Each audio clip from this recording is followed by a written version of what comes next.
Ladies and gentlemen, Jai Hind, and a very warm welcome to the Chanakya Dialogues English.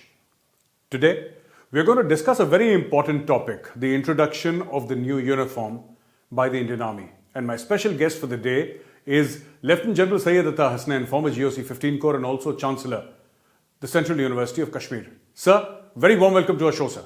Thank you very much, Gaurav. Thank you very much. Jai Hind to you and Jai Hind to all our viewers. So my first question to you is, what was the need for a new combat uniform? So why did this come about? See, Gaurav, to my reckoning, let me take you into the history of this slightly.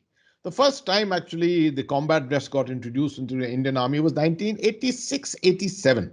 I still remember I was in Jaipur at that time when we wore it for the first time in the desert. Thereafter, we found that there was no commonality. There was nothing laid down as to what would be the pattern of the dress. There was a green with brown, there was black, brown, and khaki, and all kinds of colors. As a result, when I went to the United Nations, we looked like a rainbow army. You know, we had combat dresses of all kinds that we were wearing out there, and the people used to look at us and say, "How come that the Indian Army doesn't have a common combat dress?" And we found excuses by saying, we got a very large country. We have different combat dresses for different terrains in our country. But that was not true, actually. Thereafter, somewhere, early part of the millennium, we came to a common dress finally, with the Indian Army crest stamped on it. This was sometime around 2006 or so, finalized around about 2008. Now it's 14 years since then. 2, 3, or 4 things have happened in the interim. Number one, I found during 99, 2000, for example, in Kashmir, many of the terrorist organizations were buying this kind of a cloth off the market, off the shelf, and getting it stitched and coming as posing as RR soldiers and trying to attempt even fidayeen actions against our posts. In other words, this material was all available off the shelf anyway. Secondly, lots and lots of other organizations, the CAPFs and everyone, including the Rapid Action Force, started wearing combat dresses. The army, obviously, the army's dress still being different, still stood out to an extent, but not to that extent. Many times it just happened that people would report anyone in a combat dress as being an Indian Army soldier. So it's important that the Indian Army must have a distinct dress of its own. I think what has happened is that the dress of 2006, 2008, which came out at that time, has now passed its prime. It has become too merged with many other dresses which have appeared in different organizations. We need something more distinctive in the army. And what appeared to me yesterday on the parade, in the Army Day parade, looking at it, I found this was a reasonably distinctive dress that they have come out with. The NIFT, National Institute of Fashion Technology, has designed it. Obviously, that's something very unique. They've come out with many designs, many options. And the best part is that this is a digital design which has been created, something which is very different to almost all other organizations. So I think for these various reasons, it's necessary for the army to tweak the design to give its soldiers also a sense of exclusivity, its officers a sense of exclusivity, and also keep them distinctive from all other organizations. So people are also talking about the working dress, but it's not been discussed so much like the combat or the camouflage dress of the army. Can you shed some light on what's happening with the working dress of the Indian Army? So now we're wearing OGs. No, that's this thing. Are we going to change the OGs? Are we going to tweak it a little bit? What do you think is happening, sir? I do feel, Gaurav, that our dress is not the most comfortable of dresses. It is the materials of also being used for it, the ones which is made by the ordnance factories, etc., for the soldier, for the officer, is not high quality material. Over a period of time, many better materials have emerged, which can be used today. And if you look at it internationally, armies of the world keep changing their dresses, keeping in with the times. For example, the leather belt with the crest is a terribly uncomfortable thing. So obviously, I think the Indian Army is looking to go in for a better designed canvas belt or a nylon belt or something of that kind. Is looking for a thinner quality, thinner material for as far as its shirt material is concerned, because most of these areas where you are serving are hot, humid areas. You sweat a lot, and you'll distinctly find that most army officers, Jawans, on their OG dresses, the dark OG dresses, you'll find blotches and blotches of sweat, lots and lots of Yes. salt which gets Yes. from the White. from Yes, sir. yeah, which gets or deposited there, and it looks very untidy and very unseeming, the whole thing. So I think we're coming into modern times. All this is being looked at. The aspect of the rank badges, for example, that's more actually on the combat dress. It's an interesting thing that after a long time we are finally coming into a formalization of wearing our rank badges not on the shoulder anymore, but on the chest. That's primarily because our army is many, many times in combat operations, in incidency like and terror like situations in which you can be picked off by snipers on the line of actual control or the line of control and places like that. Officers, JCOs, etc., cannot reveal themselves as the commanders on the ground, otherwise they get picked up. So it's important to camouflage it, and keeping your badges of rank on the shoulder or on the chest obviously assists a lot in this. So these are some of the distinctive things which are coming out. I hope that the colors that they finally select for the working dress should be such that a Jawan can still sort of wear his dress, and it should not look untidy at the end of the day with sweat blotches and things like that. At the same time, it should be of a color which does not get overtly dirty. Also, you cannot have very light colors. So, some kind of a compromise will have to be arrived at, but considering the fact that the amount of attention which is going into the making of the combat dress, obviously a lot of attention must be going into the making of the working dress. So we look forward to seeing what finally emerges. Absolutely, sir. Just for the sake of educating our viewers and even myself, sir, because having been in the army not for a very long period of time, I found that there was a staggering variety of dresses in the army, sir. So we have the working dress, sir, and we have the combat uniform, and then we have the 6 Bravo, sir, that used to wear in the mess, sir, with the kamarband, and then we had the blue patrols, and we had the white patrols, sir. And I have run out of dresses, sir. So I'll request you to tell us what are the other dresses, and do we really need these staggering variety of dresses, sir? Which are the other dresses of the army? You also have the service dress, for example. And the service Sure. dress itself is also worn in different ways. You have the service dress worn only with medal ribbons, or you have the service dress also worn with your full medals. So they can be completely two different dresses for that. You have summer ceremonials, you have winter ceremonials, you have summer working, you have winter working, you have combat dress. So there are dresses and dresses and dresses. So what is the necessity of it?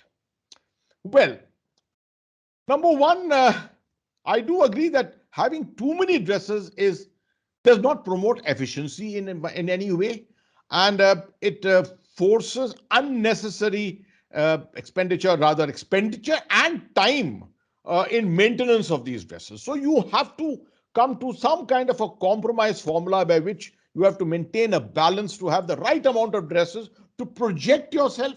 You see, what has to be remembered is this profession from times immemorial, this profession has always been considered something special. The soldier has always been placed on a pedestal, and to maintain that image is always been this attempt to show that a soldier can be as much comfortable groveling around in dirt and squalor as he can be in the most sophisticated of circumstances. He can be in his blue patrols, and he can be in a dinner night or a supper night in the mess, or he can be in combats with his weapon and crawling around in mud and snow anywhere.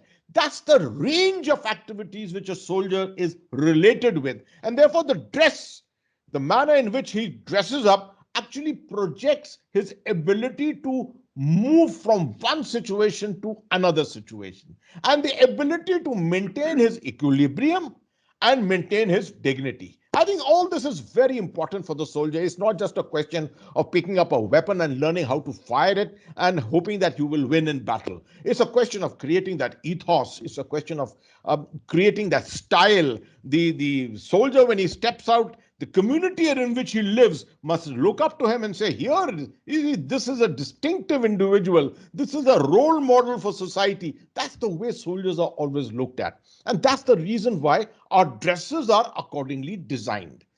Of course, I'm fully with you that we should not go overboard on this. But I do think that when you wear your medals, for example, your medals are worn, you must have a very good looking dress. You must have the necessary embellishments on your dress. It must be able to reflect where all have you served, which regiment do you belong to. Some of the historical aspects of your regiment and traditions are also form part of your embellishments on the dress. All this is a very important part of military ethos. And that's why it is important to have these so many dresses. But I repeat once again, we should not go overboard. We should ensure that we have a compromise, a balance in ensuring that we have dresses for the field, we have dresses for operations, and we have dresses for the working conditions in the peace or in the field, and we have a dress or two dresses or so for ceremonial purposes. Yeah. So it's a massive army, sir. 1.2, 1.3 million. Now, this dress change is not going to happen overnight. What we saw was the parachute regiment soldiers were there, so they were, or people from the para SF, they were marching in the army day parade. So my question to you is, 1.25 million soldiers, sir. It obviously requires a long rollout time. It's not going to happen overnight, is it, sir? See, Gaurav, combat dress particularly, as you would be aware, has a life. And the army functions on the life cycle concept of all equipment and clothing. Right. So if a combat dress has got a certain life, it will fade out in that period of time. So you'll be then issued with a new dress. That's the authorized dress which comes to you, to the soldier, to the officer, to everyone. Now, therefore, what is going to happen is that this will probably happen over a period of 3 to 4 years. As and when your dress is due for a change, due for a turnover, it has achieved its life cycle. That is the time you'll be issued a new one. When you are issued the new one, it will be of the new pattern. So you will find that there will be an interim period in which you will find people wearing the old and the new dress. That may seem a little strange from time to time, but that is something that you have to tolerate. I expect that this period will be approximately 3 years or so, through which we will have to undergo this little bit of an agony. Yeah. So it's going to look slightly odd, sir, if you're in the headquarters, sir, or in the sense of corps headquarters or a command headquarters, where there are so many people, and especially the working dress. So somebody wearing this kind of dress, or is it going to be like they're just going to change it for the headquarters, flip it over one night? Is it going to happen like that, sir? I don't think it will happen. I'm sure the army will not want to do that. First of all, it's a question of availability. That many dresses may not be available, because what I do understand is that this time it's not going to be made available from commerce, not from the civvy street. It will be available primarily from the factories, the ordnance factories or clothing factories, or from some kind of a contractual system, the authorized contractual system. So you may not have that many dresses immediately available.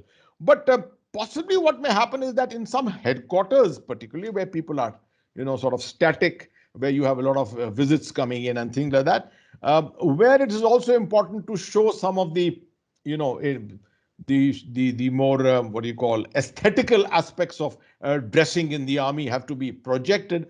There may be a commonality, and on a priority you may some issue out to everyone there. But the units by and large are going to live through this transition of having two kinds of dresses, the old and the new, for a fair amount of time. I can tell you I've lived with this number of times before. When the service dress of the army, which was khaki until the year 86, became OG thereafter, the orders were that you will wear out your khakis. And there were many times when people were appearing on parade with khaki and with OG, with the current bottle green. So it did look a little strange, but people got over it. The second thing is, As I told you, when I went to the United Nations, I went with like a rainbow army. We were all in different combat dresses of all kinds. We didn't feel too bad somehow at that particular time, but it was an important aspect to it. We learned the lesson that it was important to project to the world that we have a common dress for our army. It's a very important aspect to understand that a uniform means a uniform. It doesn't have to be a uniform of different diversities, right? So we learned our lessons. We lived with those awkward situations at that time. I think we can live with it this time also for a period of 2 to 3 years. It won't really matter that much. So a lot of rumors on social media, and there will always be elements who will find fault with everything. We have such people, and after all, it's a democracy, sir. Everybody's entitled. But there is a very strong rumor going around that Indian Army has just lifted the pattern of the LTT, and the Indian Army is using the LTT pattern of uniform now. So you've been in Operation Pawan, sir. You've operated in Sri Lanka. I'd like you to shed light on this. Obviously, it's fake news. Obviously, it's something that is being said with malicious intent. But I'd like you to sort of logically bring out to our viewers, sir, that what is the LTT dress pattern and what is the Indian Army dress pattern, sir? You see, so Gaurav, obviously, there are lots and lots of people who are not too happy to see the Indian Army's change of dress. And they don't want to see the Indian Army looking smarter and things like that. Social media is a great place, a great leveler where all these efforts and attempts will be made. I was in Sri Lanka and I still remember having, in a particular operation, a couple of knapsacks came into our hands. And when we opened them, we found spare, dresses of the LTT guerrillas. Many of them were picked up and brought. In fact, in my officer mess in Fort Gadwal, we still have one such dress pinned up on a board and kept in the mess. Anyone can see it. Now, I had a good look when I saw these rumors floating around on the social media. I did have a look on Google Images, and I did recall the dress that was there in my officer's mess, and I compared it to the current dress, combat dress, which has just been designed. No truth in this. You see, the pattern of the LTT dress, the pattern which is worn by their supremo Prabhakaran, is streaky. Streaks of colors running across a khaki kind of a dress with green and maybe a little bits of black on it. All streaky along. All of them are in the horizontal pattern. This dress of the Indian Army is essentially digital. If you look at it, it is essentially digital. And it's got black, it's got green, it's got brown, it's got khaki. The combination of all four in different shapes and sizes. And that makes a very distinctive pattern. I don't know how anyone could even dream of this fact that it is very similar to the LTT pattern. Even from a distance, if you look at it, I don't think that is at all true, that there is no truth to this rumor. Thank you very much for joining us, sir. It was indeed enlightening talking to you, sir, and we hope to trouble you some other time in the near future and talk on some other subject with you, sir. Ladies and gentlemen, thank you for watching this excellent episode, this excellent conversation that I've had the honor and privilege of having with Lieutenant General Syed Atta Hasnain. We'll see you again next week on another episode on the Chanakya Dialogues English. Till then, from my team and I at the CFTV studios, Jai Hind.